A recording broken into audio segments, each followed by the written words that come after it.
খুশি খুশি বাংলা লিঙ্কে সবাইকে খুশি করে এপার ওপার বাংলার কিং মানে ঢালিউড কিং শাকিব খান এখন সবার মনে রাজ করছেন।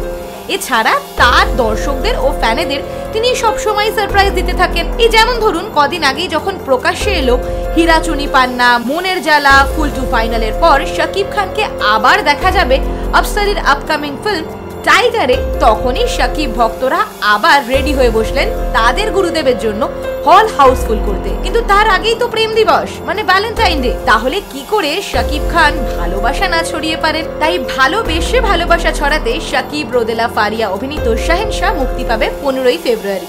এর আগে ভালোবাসা তোমায় মানে শাকিব এবং নুসরত ফারিয়ার ভালোবাসা তোমায় যথেষ্ট রকম আলোড়ন ফেলেছিল বক্স অফিসে। তাই এবারেও কি তাদের প্রেম ততটাই জমাতে পারবে? সেটা জানার জন্য আপনাকে যেতে হবে শাহেনশা দেখতে। কি প্রেম দিবস জমে জমজমাট হলো কিনা?